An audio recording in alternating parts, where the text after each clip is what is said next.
Loving the Land Through Working Forests 2018 with presenter Josh VanBrakle. There was a neat project done in PA where they were looking at, they did some projects with deer fencing where they excluded deer, and there were invasives in the fence and out of the fence. And what they found was that when they excluded deer, the invasives declined.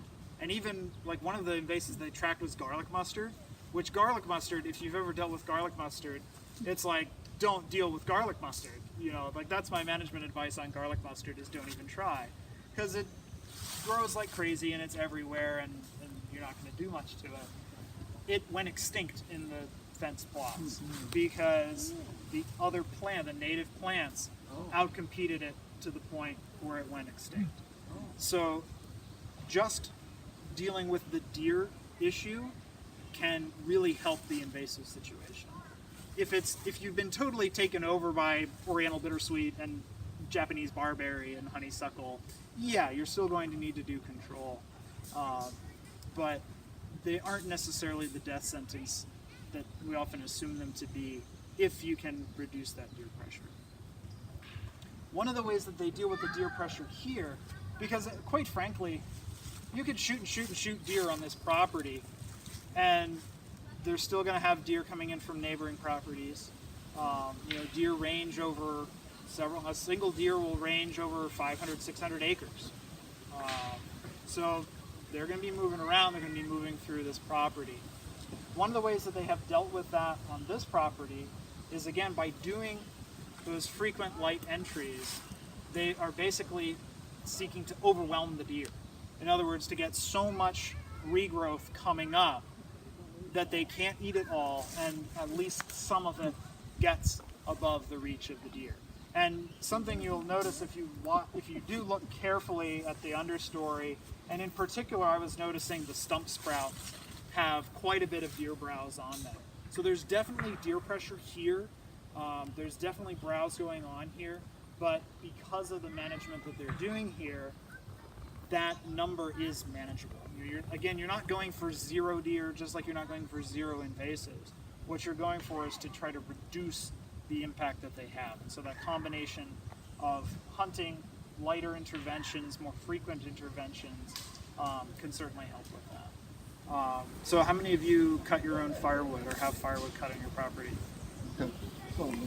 Not a lot. And that's okay.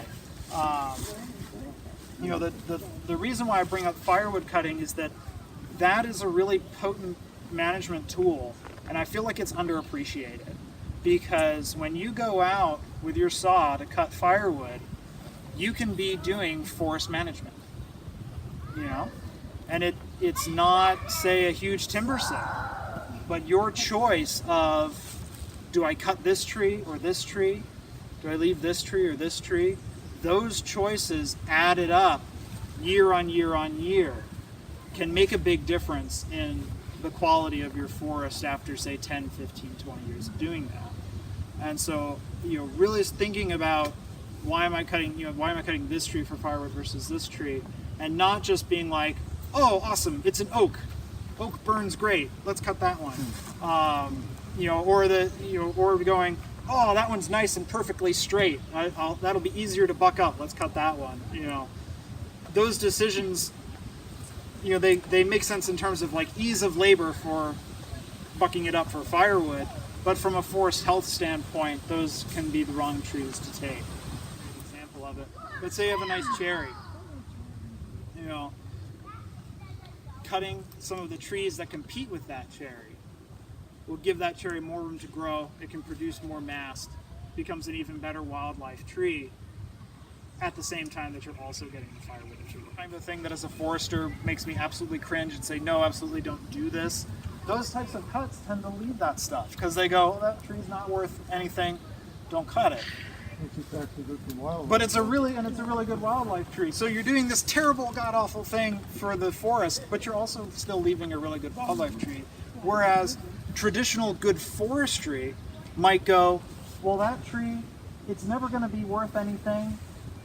It's competing with other trees that might be better. Let's get rid of it so that better trees can grow in its place.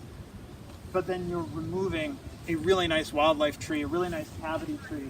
And cavity trees in particular are super helpful for wildlife. I really want to stress with cavity trees, there's a concept in wildlife ecology called the limiting factor. And I try as much as I can when I talk to avoid jargon, but I feel like that's an important one to know. And the limiting factor in wildlife ecology is the life need that is in shortest supply. And basically the idea is that the life need that's in shortest supply, and remember we have food, water, cover, and nesting sites. Those are our 4 life needs. Whichever of those is in shortest supply is the one that sets the limit for how many of a particular species you have. So for a cavity nesting bird, like say a woodpecker, in almost all cases, the lack of good cavity trees is their limiting factor. So putting out, say, food for them is not actually that helpful, because what they really need are nesting sites.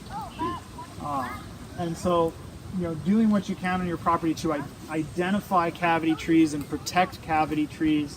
Don't cut them down for firewood. Don't cut them down as part of your forest management. If you do want to, not have them be part of the living canopy, doing things like girdle or stem injection herbicide or hack and squirt herbicide, those are better tools for having them no longer compete with the other canopy trees, but still be able to provide that wildlife value.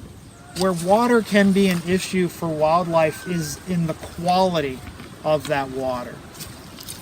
Unfortunately, we have a lot of streams in Pennsylvania that have been degraded by things like acid mine drainage, agricultural pollutants. I live down in central PA now, and things like nitrogen pollution, phosphorus pollution, from agricultural runoff is really bad. This stream is really nice, and a big reason why we have a nice stream here is the forest. I like to describe forests as gigantic natural water filters. If you think about a forest, when it rains, first of all, you have this big canopy that can block some of that rain. And some of that rain, when it falls, never even reaches the ground. It will actually evaporate off of the leaves and trees. So you're reducing the amount of rainfall that actually reaches the ground. For the rainfall that does reach the ground, you tend to slow it down. And so it doesn't have that erosive power when it hits the ground. When it does hit the ground, you have this thick duff layer on top of the soil with all the leaf litter, decomposing material, and that is like a big sponge. It absorbs that water, it holds it, it allows it to seep slowly down into the groundwater. And then you have, even below the soil, you have the dense network of all the plant roots that help to anchor that soil and hold it in place. Compare that with something like an agricultural field or a development or a city, where now when that water hits, it can just run off, and it has a lot more energy and a lot more power, and it can erode away soil. It can carry pollutants, like oils and herbicides and pesticides into the water supply. So forests very much are natural water filters, and in terms of a water quality protection, they're really the land cover of choice. Where I used to work in the Catskills, I worked in the New York City water supply, and a big portion of what they do to protect the water supply for that city is to manage the forests really well and to try and get more forests in that region, because there's such powerful water quality protectors. For those of you that have streams on your property, these are definitely areas to have forest around them. There's a really awesome facility down in southeastern PA called the STROUD Water Research Center. They're basically global leaders in freshwater science. And what they have said is that for a stream to really be healthy, it should have a 100-foot buffer of trees on both sides of the stream. So 100 foot on one side and 100 feet on the other side, and to reduce particularly inputs of things like nitrogen and phosphorus into that stream. So if you don't have that distance along your streams, I would very much encourage you to look into tree planting. If you have farmland, programs like CREP are excellent for that. I know we're losing the show, right? Yeah. That's right. Who needs horses when you have kids? Yeah. I've long wondered how you can tap into that energy supply. We just never figured that would be a power source for this conference.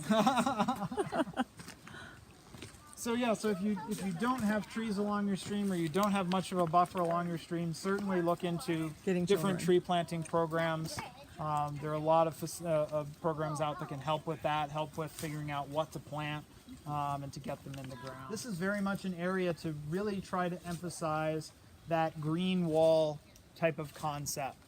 What makes this area particularly good for water quality is when you can have a diversity of different kinds of plants, because then you'll have that more diverse network of roots that can hold the soil in place more, and they act as a better buffer than if it was just a bunch of larger trees. So, we often think of, you may hear the term riparian buffer, or streamside buffer, and the idea is that, we shouldn't do anything in those areas. I tend not to agree with that. There are certainly states where it is the law and it says, these are buffers and you cannot do anything. I tend not to agree with that. I feel like things like fish and the invertebrates, they like the water to be cooler, especially in the summertime. You don't want direct sun on the stream surface. But by doing that light cut, you can get a little more light down onto the ground and start getting some of those other plants coming up that can provide you with a better buffer. Relatively easy to skid out of here without doing extra damage to the stream. In some places, people even will drop trees to provide more shade, more first woody materials, for the fish and for to provide some structure and ripples and so on in the stream. Yeah, one of the things that makes a stream good for wildlife, when we think about wildlife, it's not just say birds or bats or animals that are living out in the woods. We also want to think about what's living in the stream. Things like like mayflies or caddisflies, and you might go, well, those things aren't very sexy. Who would care about them? Fishermen will, fishers will think they're sexy, but those things are food for fish, are food for other animals that are a little bit sexier. And the way that you provide for that habitat is to have the stream be more complex. And one of the things that I really like about this stream is that you can see it has a lot of structure to it. It has deeper pools, it has bridges. That's really what you want. We have an unfortunate habit, particularly on agricultural areas or in areas around development, of forcing streams into a straight channel, and that basically destroys all the habitat in the stream when you channelize them like that. So having this diversity, letting them wander, giving them some room to flood, it's not going to damage the woods here, and we don't have to worry about it washing a property or something away. Giving them that room is a really good thing from a habitat standpoint. And probably we could turn over, just about any of these rocks and probably find, little invertebrates and such like that. So this is a nice stream here. Find Josh's new book, Attracting Wildlife to Your Backyard, at www.joshvanbrackle.com. For more information on loving the land through working forests, please go to www.foundationforsustainableforests.org.